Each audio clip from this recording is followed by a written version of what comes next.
Hey guys, it's Dan, welcome back to Danotaz Media, and happy holidays! So, as you know, on my channel, I typically cover a lot of anime. However, the truth is, I generally tend to watch a lot more anime in the span of a year than I actually end up covering on my channel. And because of this, I've always wanted to do a top 10 list highlighting which anime I thought were the best of a certain year. And with this year coming to a close, I figured now is actually the perfect time to finally attempt to make one covering what I thought were some of the best series that came out this year, while briefly summarizing all the elements that made them so great. But before we get into the actual content of this video, I do want to establish some ground rules as to what was applicable for this list and what was not.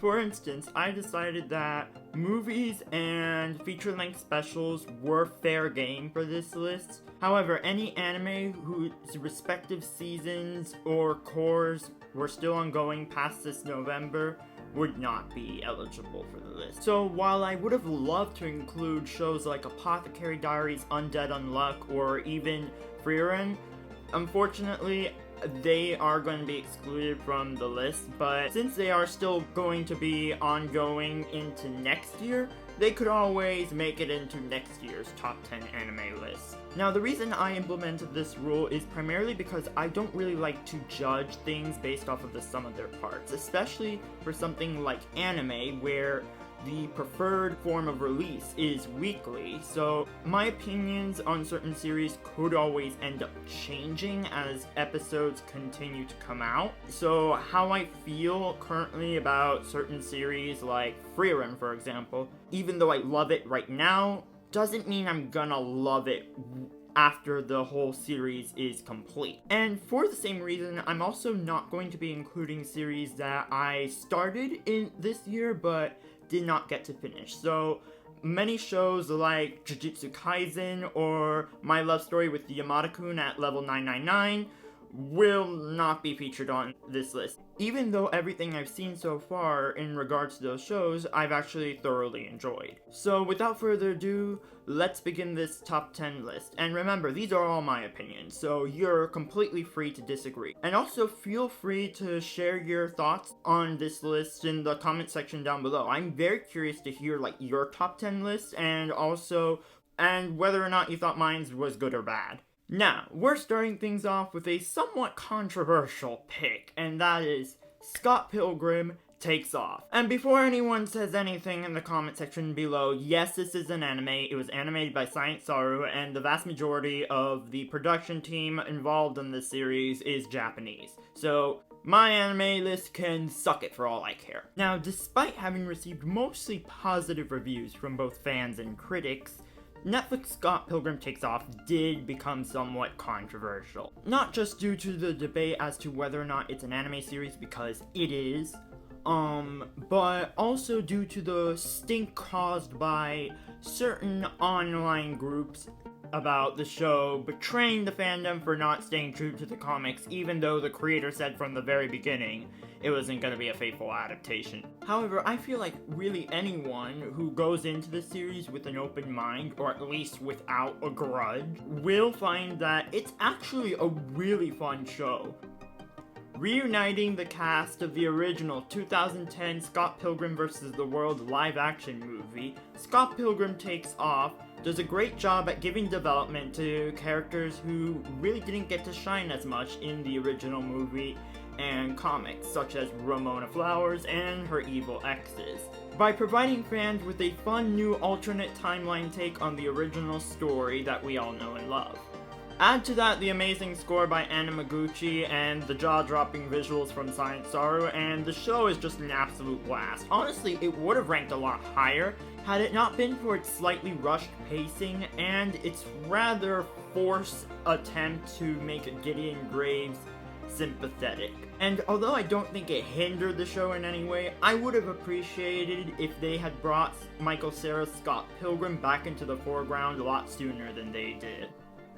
Then, at number 9 on this list, we have another release from Netflix, and that is Pluto. Pluto is the long-awaited anime adaptation of Naoki Urasawa's legendary manga reimagining of Astro Boy, the series largely credited for kickstarting the anime and manga industry as a whole. Now, I know some people were not thrilled with Netflix's decision to release Pluto in binge. However, it should be noted that the show is still very, very good. Despite the rather soft discussion the show received around its premiere, thanks to some great reviews and strong word of mouth from Urasawa fans, the show has slowly but surely been gaining its own cult following, and it's really not hard to see why. Pluto's story is incredibly unique because it comes across as an incredibly well-written piece of Astro Boy fanfiction. Pluto revitalizes the Astro Boy franchise in a bold and exciting new way,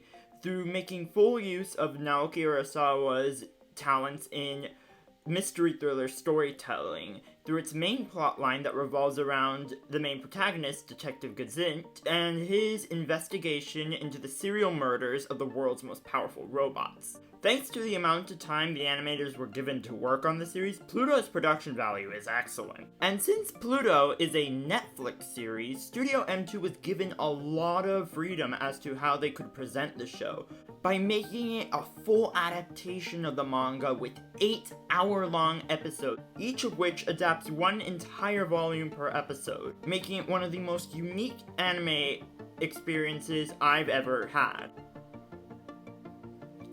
Overall, Pluto was an incredible show. It had great animation, great voice acting, a compelling story and mystery, and if I'm being honest, it as well would have probably ranked a lot higher on the list had it not been for the ending, which kind of fell flat in my opinion. Moving on to number 8 on this list, we have Bleach, 1000-Year Blood War, Part 2, The Separation. Now, those of you who've seen my previous video on the first core of Bleach 1000-Year Blood War will know that I thought that first core was an excellent comeback for the series, especially after being a decade on hiatus. And similarly, I think that Part 2, The Separation, is also a really good follow-up to Part 1.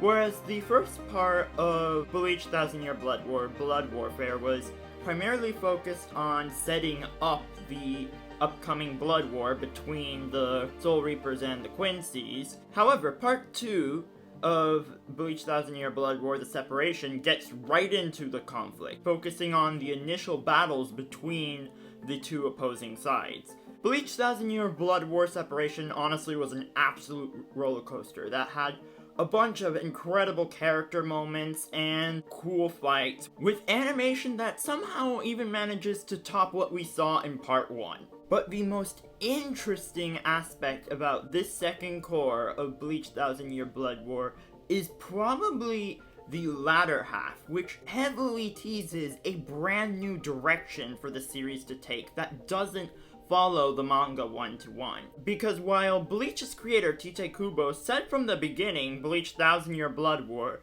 wouldn't be the exact same story as the manga, the series never really made good on that promise. That was until now, where they made a ton of changes with a brand new cliffhanger that heavily teases an alternate take of the latter half of the manga. Overall, I thought Bleach 1000-Year Blood War, The Separation was a fun and exciting new installment into this new sequel series of the original Bleach anime, and it honestly makes me even more hyped for the upcoming third part of Blood War, The Conflict, coming to us sometime next year in 2024. Taking the 7th spot on the list, we have Demon Slayer Season 3, The Swordsmith Village arc. Picking up right where Season 2 left off, Tanjiro, Nezuko, as well as the rest of the main cast, were able to defeat Gyutaro and Daki in the Entertainment District arc. However, the intense battle against the two siblings left Tanjiro's sword in shambles, leading Tanjiro to have to travel all the way to the Swordsmith village in order to get a new sword. But soon after his arrival, the village is attacked by two upper-ranked demons, Hantegu and Gyoko, leading Tanjiro and Nezuko to have to defend the village, alongside fellow Demon Slayer, Genya Shinozugawa, as well as the Mist Hashira, Muchiro Tokito, and the Love Hashira, Mitsuri Kanroji. Demon Slayer Season 3 was absolute fire. The story was really engaging and well-paced, and as usual, Ufotable's visuals are god tier. I thought the two main villains that our heroes had to fight this season were incredibly menacing and really cool. I also thought Genya, Muchiro, and Mitsuri were all great characters who did a great job filling the secondary protagonist roles typically preoccupied by Zenitsu and Inosuke.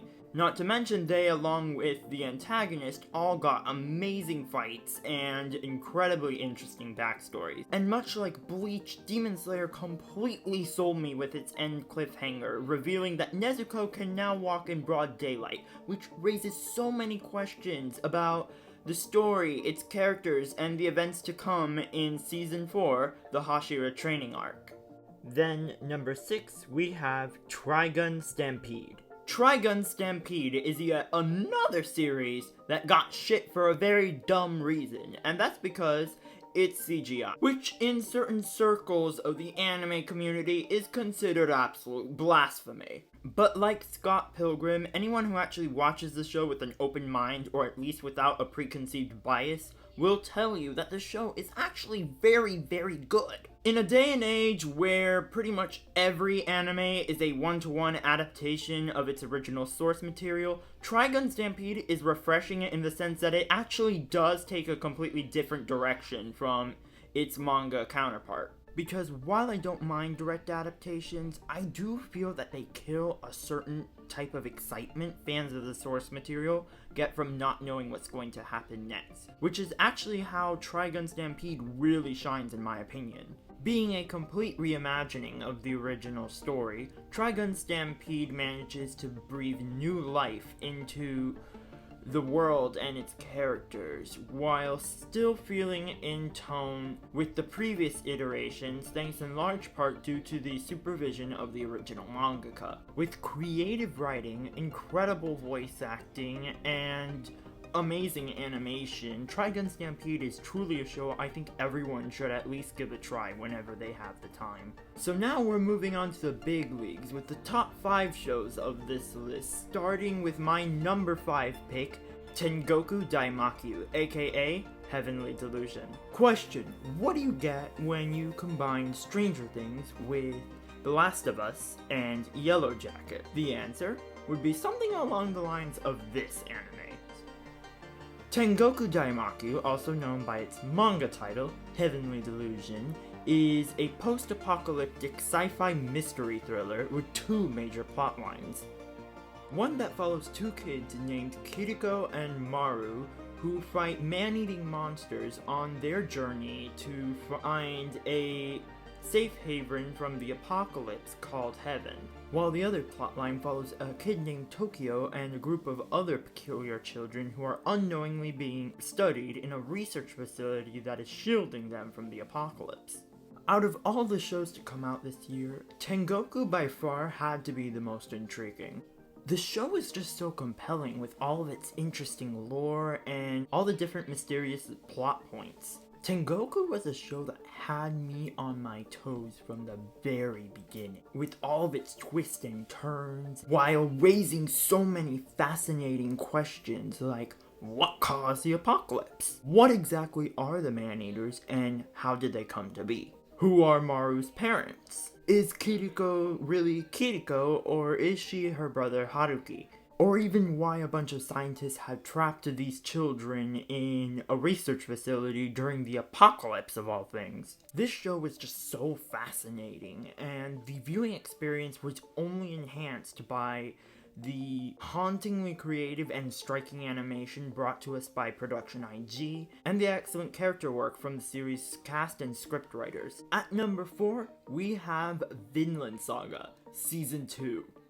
3 years after the conclusion of its first season, the hit 2019 Viking anime is back, and in my opinion, better than ever. Season 2 takes place about a year or two after the events of Season 1, where Thorfinn was sold into slavery after attacking Prince Canute for killing Askeladd during the revolt against King Swade before Thorfinn could take revenge for his father. And thus, the second season focuses primarily on Thorfinn and his journey in having to adapt to his new life as a slave, while simultaneously coping with all the trauma he endured from the events of Season 1. With this new premise, Season 2 actually sees a big tonal shift from Season 1. Since Thorfinn is no longer a warrior on the battlefield, but rather a farmland slave who is working with other slaves to regain his freedom, Season 2 becomes less of an action series and much more of a character drama. Through its new plotline, Season 2 is able to develop Thorfinn in a way that Season 1 never could, while simultaneously introducing and developing a bunch of other new and interesting characters such as Einar, Arned, Snake, and Gardar, all of whom are also working to overcome their individual traumas caused by war. And while I may not like MAPPA as a company, even I've gotta admit they did right by this series.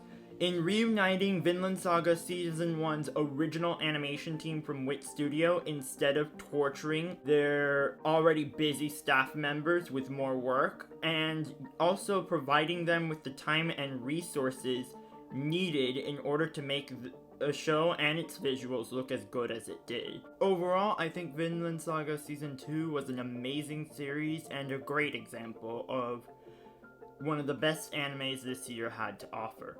Next up, taking the top 3 spot on this list is My Happy Marriage. Now, I will say, originally I had thought there would be a lot more shoujo series on this list. However, since the adaptation of Why Raeliana Ended Up at the Duke's Mansion was rather disappointing, and Sailor Moon is still stuck in distribution jail, My Happy Marriage ended up being the only one that made the cut.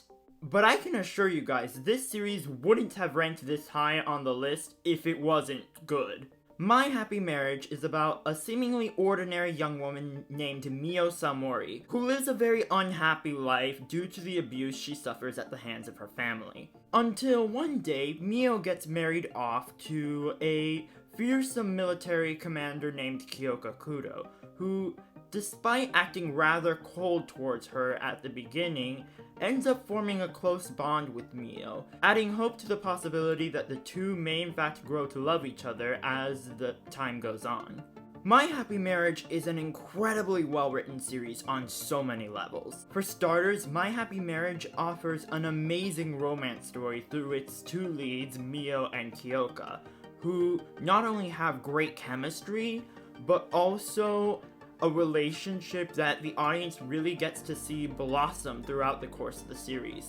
But truth be told, My Happy Marriage is actually a lot more than just a romance story, because in addition to the Japanese anime Cinderella story that it was marketed to be, My Happy Marriage is also a period piece with a ton of interesting historical elements and references pulled primarily from the Meiji era of Japan.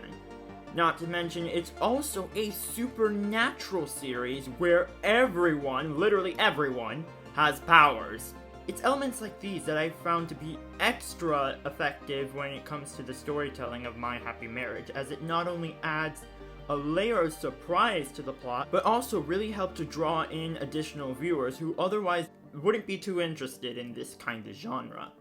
To top it all off, My Happy Marriage is a series full of breathtaking and gorgeous art and animation from Kinema Citrus, as well as a fantastic English dub provided by Yuno SDI Group, with incredible performances from the likes of Miranda Parkin as Mio and Damien Haas as Kyoka Kudo. So now in second place on the list, we have Oshi no Ko. When it comes to adaptations, it's hard to get any better than Oshi no Ko. The show is about a countryside doctor named Goro, who one day gets to meet his favorite idol singer, Ai Hoshino, after she randomly turns up pregnant at his office. And while Goro initially had planned to help Ai deliver her babies in secret away from the public eye, insanity ensues when Goro, along with one of his patients, Serena, die and reincarnate as Ai Hoshino's twin babies, Aquamarine and Ruby Hoshino. Oshi no Ko is one of those series that seemingly has it all, from its excellent story to great voice acting and beautiful animation. Much like Scott Pilgrim, Oshi no Ko was also a bait and switch that promoted itself more or less as a slice of life series about an idol raising her 2 kids, only for the first episode to completely pull the rug out from under viewers, as a murder mystery exploring the dark side of celebrity culture and entertainment. As a fan of Oshi no Ko's manga, I was really curious to see how the anime would fare in comparison to its source material, only to be completely blown away by the execution of the first episode. Seeing as how Daga Kobo had previously never animated a single show that I had liked up to this point, I was incredibly impressed with how well animated Oshi no Ko was, and I was just blown away by the incredible score and song list featured in this anime soundtrack. I also adore the way the anime depicted the characters, as it was not only relatable, but also super authentic to how they are depicted in the manga. Overall, Oshi no Ko is an incredible adaptation, and could have possibly made it to number 1 had it not been for the anime that I did make my number 1 pick. So now we've come to the final entry on this list. At number 1, the reigning champion is Attack on Titan, the final season, part 3. Congratulations, Mappa. Despite being a studio I don't particularly care for, you managed to get not 1, but 2 of your anime on this list. Now, Attack on Titan is a series that needs no introduction, as the anime has taken the world by storm since its debut back in 2013. For over a decade now, the series has captivated audiences with its incredible writing, compelling characters, and jaw-dropping animation. And we finally get to see the series come to a close this year with the release of the 3rd core of its final season. This final entry into Attack on Titan's legacy was released in 2 feature-length specials covering the final chapters of the manga, and boy did it help the series go out with a bang. I mean, seriously, this finale felt cinematic in almost every way possible.